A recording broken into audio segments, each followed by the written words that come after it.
আজি খালো 35 rupees pizza ताको बेले कंपनीर পৰা নহয় ডমিনোজ পিজ্জা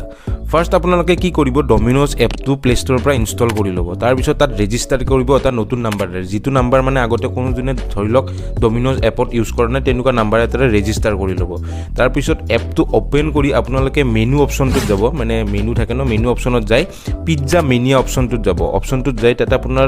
49 रुपीसৰ পিজ্জা আছে হেতু 4টা এড কৰি ল'ব আৰু কেটচাপ সাৰ্চ কৰি কিনে হে কেটচাপ 5টা এড কৰি ল'ব তাৰ পিছত আপোনাৰ টোটাল প্ৰাইস হ'ব 255 টকা এই 255 টকাটো কমাবৰ কাৰণে আপোনালোকে কি কৰিব কুপন কোড এটা এড কৰিব নিউ 60 NEW 60 নিউ 60 এড কৰাৰ পিছত আপোনাৰ প্ৰাইসটো হৈ যাব 139 সো যদি 139 টো আপুনি 4 জন পাৰ্সনেৰে ডিভাইড কৰে তেন্তে হৈ যায় 35 रुपीस কৈ সো অফিসত খাবৰ কাৰণে অফাৰটো বঢ়িয়া আৰু অৰ্ডাৰ কৰাৰ পিছত এনজয় কৰিব আৰু কমেন্টত জনাব যে পিজ্জাটো খাই কেনে পালে আৰু অফাৰটো কেনে পাইছে সো গুড বাই।